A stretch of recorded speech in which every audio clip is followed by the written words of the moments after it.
வணக்கம் நண்பர்களே, அன்னை சேனலுக்கு உங்களை வரவேற்கிறோம். நம்ம சேனலில் என்னென்ன பார்க்க போகிறோம் அப்படின்னா, மருத்துவ குறிப்புகள், அழகு குறிப்புகள், சமையல் குறிப்புகள். நாங்கள் போடுற வீடியோஸ் பிடிச்சிருந்துச்சுன்னா எங்கள் சேனல் லைக் பண்ணுங்கள், ஷேர் பண்ணுங்கள், சப்ஸ்கிரைப் பண்ணுங்கள்.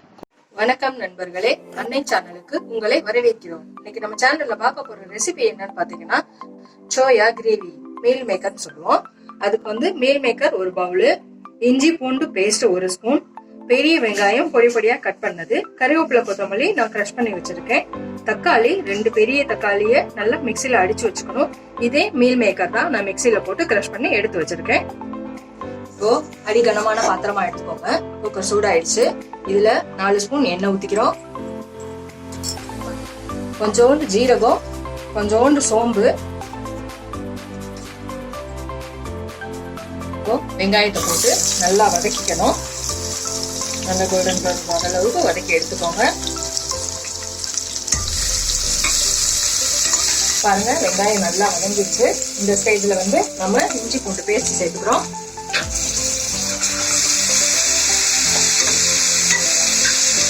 இஞ்சி பூண்டு நல்லா வதங்கிடுச்சு. இந்த டைம்ல நம்ம அரைச்சு வச்ச தக்காளி இருக்கு இல்லையா, அதை சேர்த்துக்கிறோம். தக்காளியை போட்டு விட்டுட்டு லைட்டா கொஞ்ச நேரம் மூடி வச்சிருங்க. தக்காளி நல்லா வதக்கிடுச்சு. இந்த டைம்ல நம்ம மசால் பொடி எல்லாம் சேர்த்துக்கலாம். 2 ஸ்பூன் மிளகா பொடி போட்டுக்கோங்க,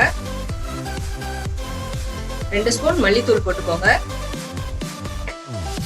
1/4 ஸ்பூன் மஞ்சள் பொடி போட்டுக்கோங்க, 1/2 ஸ்பூன் கறி மசால் பொடி போட்டுக்கலாம். இதை நல்லா மிக்ஸ் பண்ணி விட்டுட்டு இப்போ நம்ம சோயாவை சேர்க்க போறோம். நல்லா சுருண்டு எல்லாம் மிக்ஸ் ஆயிடுச்சு. மசாலா எல்லாம் உள்ள மிக்ஸ் ஆயிடுச்சு. பாருங்க, மிக்ஸ் ஆன உடனே இப்போ நம்ம அந்த மீல் மேக்கர் கொஞ்சம் அரைச்சு வச்சிருந்தோம் இல்லையா, அதை இது கூட சேர்த்துக்கிற போறோம்.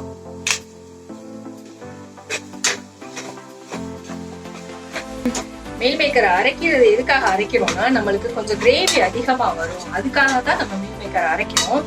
இப்போ இந்த மீல் மேக்கர்லயே உங்களுக்கு கோலா உருண்டை நான் அடுத்த வீடியோல உங்களுக்கு நான் போடுறேன். கோலா உருண்டை பண்ணலாம். அது அப்படியே மட்டன் டேஸ்ட் இருக்கும். இப்போ இந்த கிரேவியுமே உங்களுக்கு மட்டன் கிரேவி டேஸ்ட் தான் இருக்கும். செஞ்சு பாருங்க. இப்போ நல்லா மிக்ஸ் ஆயிடுச்சு. இந்த ஸ்டேஜ்ல நம்ம கொஞ்சம் தண்ணி ஊத்திக்கிறோம்.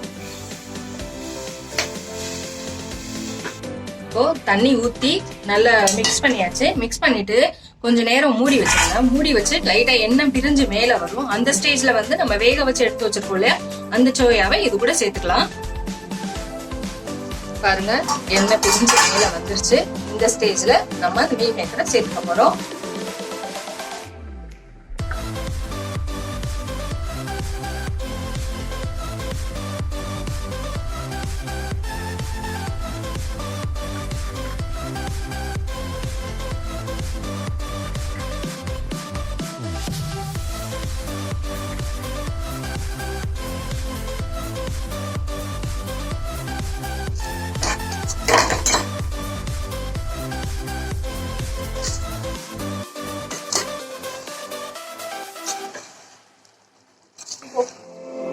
சேர்த்துட்டு நல்லா மிக்ஸ் பண்ணி விட்டுக்கோங்க.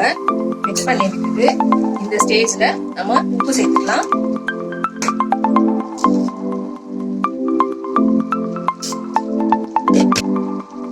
இப்போ கிரேவிக்கு தேவையான அளவு தண்ணி ஊற்றிக்கலாம்.